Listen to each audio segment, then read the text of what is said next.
இன்றே டவுன்லோட் செய்து உங்கள் ஃபேவரட் ஷோக்களை என்ஜாய் பண்ணுங்க. ஹஸ்பண்ட் சார் வந்துட்டீங்களா? வாங்க நம்ம பூஜை ஆரம்பிக்கலாம். ஒருவேளை அன்னைக்கு மாரியோட சமாதிக்கு துர்கா மாதிரி வந்த நாகஜோதியே இப்பவும் துர்கா மாதிரி வந்திருப்பாளோ?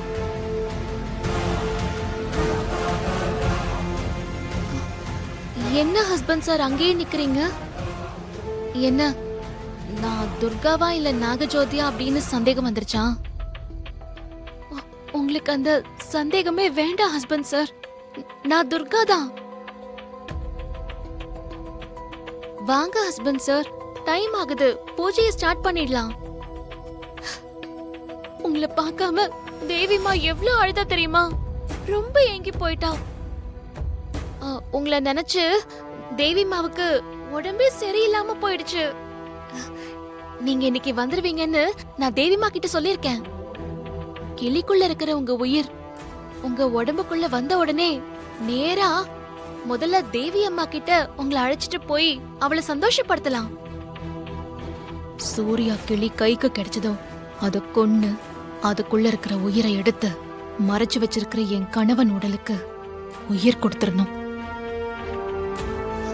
ஹஸ்பண்ட் சார் வாங்க வாங்க என் கையில. சூர்யா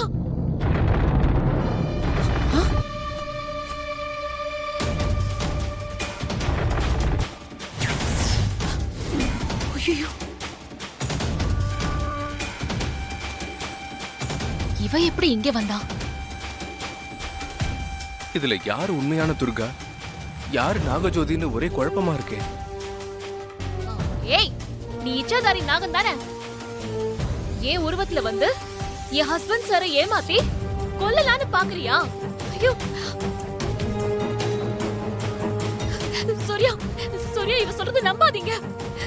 நான் தான் உண்மையான துர்கா. இவ அந்த இச்சாதாரி நாகம். ஏற்கனவே தேவி அம்மா மாதிரி அம்மா மாதிரி ஏன் என்ன மாதிரி உருவத்துல வந்து உங்க உயிரை எடுக்க பார்த்தவ இப்ப மறுபடியும் ஏன் உருவத்துல வந்திருக்கா? சூர்யா அவ சொல்றது நம்பாதீங்க. நான் தான் உண்மையான துர்கா.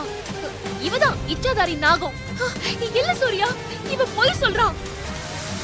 இங்க பாருங்க, என் கழுத்துல நீங்க கட்டின தாலி இருக்கு. அதுவும் மாரியோட தாலி.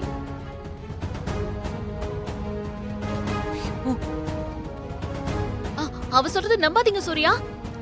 நீங்க கட்டின தாலி என் கழுத்துல இருக்கு பாருங்க. மாரியோட தாலி இதுதான்.